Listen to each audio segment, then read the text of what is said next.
Probably the first time that I actually saw a dodo outside of little illustrations or something like that was at the Museum of Natural History in New York City.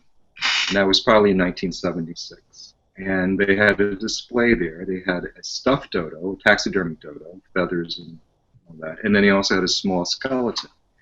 And I was just fascinated. Like, finally, I get to see one of these things. I mean, this is just incredible. And then I started doing some research, and I had old copies of the People's Almanac that had funny little, they had this whole story about that, in fact, the dodos that you see in museums are not real. They've been manufactured, that there are no dodos.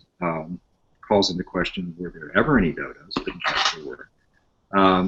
And the skeletons that are put together are actually composites of some dodo bones, maybe not all, but different things like that. So that I became very, very fascinated in that this sort of thing was sort of made up and manufactured in a bizarre sort of way.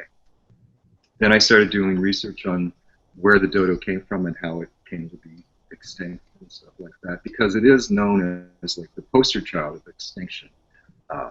And it has different names: Dead as a Dodo, Gone the Way of the Dodo, things like that. But it was in fact discovered on an island called Mauritius, which is in the Indian Ocean off the coast of Madagascar, by the Dutch in 1598.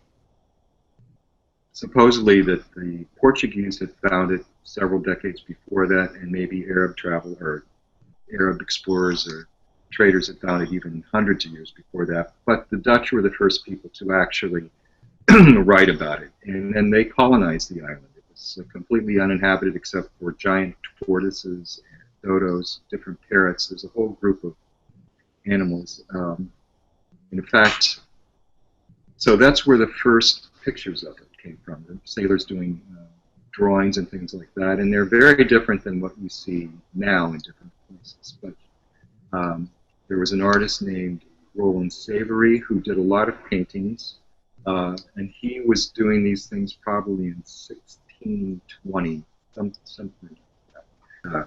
Sort of these paintings of Eden with every animal, and there's a tiny little dodo in the corner, and that's sort of the basis for anybody who does dodo imaging. They kind of go to that guy's stuff. And also they think that there was a complete dodo. Some made it to Europe, and they think that there was one in particular that made it to the Ashmolean Museum in England, and then the Oxford Museum, I think, got it. But all that was left was basically a head and a foot. And there's this big story about how it had been stuffed, and they had a complete specimen, except it was so poorly done in the 1700s that it all fell apart, smelled horrible, and they threw it in a bonfire. But like a maintenance man found the head and foot and saved it. Turns out that's in all the literature you read about the dodo, but it's supposedly not true at all. It never happened. But there is a head and a foot that's in a box in Oxford. I think I made a sculpture in about 76 or 77, and the sides open up, and inside is like a little paradise of dodos, and they're all kind of looking around. Some are looking straight up, and some I think are falling from the sky. That was one of the first. And then I continued, and I decided to make the Dodo Museum, and I think I finished that maybe 2 or 3 years later. It's a little building that's sort of Victorian in nature in a sense, but it's covered in feathers. And the inside of it has an atrium. And when you open the facade of the building itself, you see that there's there's a skeleton of a dodo inside. So it takes up 2 floors. So you have this sort of funny little scale thing happening.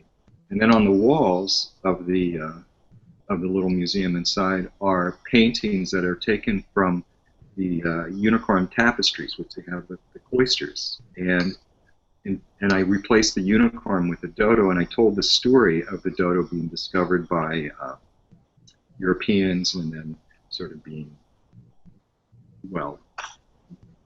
taken, or being killed by dogs and things like that. So, but also in there's a tiny head and a tiny foot that are on little pedestals. So, and there's a skylight, so that looks nice. So the light filters down. And outside of it, on the podiums outside of, like, the steps going up, there's a monkey and a pig.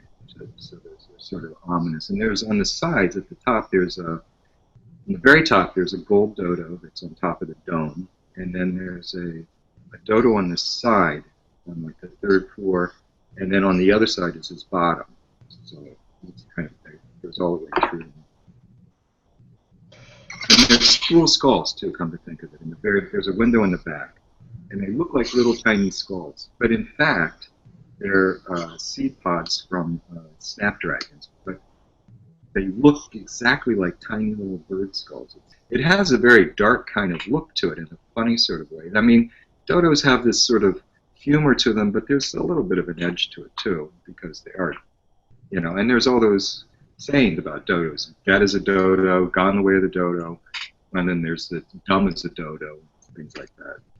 The bronze pieces, Dodo en Suite, there are seven sculptures, and their poses, a lot of the poses are actually quite precarious, and that's sort of done on purpose in that the dodo itself and all that sort of idea is precarious. So there's a dodo that's preening, he's leaned over, he's on one leg, and he's got his foot up in the air. There's one that's looking straight up and almost tilting back, and that's actually kind of somewhat of a hopeful pose, but it also reminds me of all these tourists, you know, in any kind of metro. For some reason, as they do that, their mouth opens at the same time. It's as if their jaw is connected to their belt or something like that. The dodo drawing was, I generally work pretty small, but this is actually one of the largest pieces, largest drawings I've ever done. And the way that came about was I found myself just drawing dodos again. I had stopped. I had sort of figured that I had gone through that and I didn't really need to make any more, but I found myself just constantly drawing pictures of dodos again. And then there was this cold snap in California, and you know, our houses aren't heated that well. So I couldn't really work in my studio, and I had a heater that's mounted on the wall. So I took this really big piece of paper and nailed it above the heater, and I stood in front of my heater for, you know, basically just to stay alive or stay warm. And I just started drawing this giant dodo. And so that's how, actually, you know, a little natural disaster here, but that's how I started doing that drawing. And there's a stump in front of it, and that was right outside my door. So I could turn around and look out the window and draw the stump, and I put that in there. And I put the stump in. It's, you know, it's kind of a symbol. If you go to any graveyard, you'll see a lot of stumps for one, you know, sort of cut down in life kind of thing. Then the background is actually from somebody's house that I know. It was down south of here. But yeah, so it's kind of funny to say you're doing a piece of art because you're trying to stay warm. I prefer to work in a very intimate scale. I feel better. It just becomes more natural to me. And it's also a way of communicating sort of one-on-one with a person, you know, an audience or something like that. And it's also a way of sharing for them, which I like to think about. Like, I show you something tiny, and then you show your friend something tiny, but only one or two people can look at it at the same time. Like even the larger pieces, you know, the openings, like say for instance the Dodo Museum, it's going to be tough for more than one or two people to actually look inside, you know, because the openings are small and they're intentionally small, so that one person will have kind of a real direct, and uninterrupted sort of experience.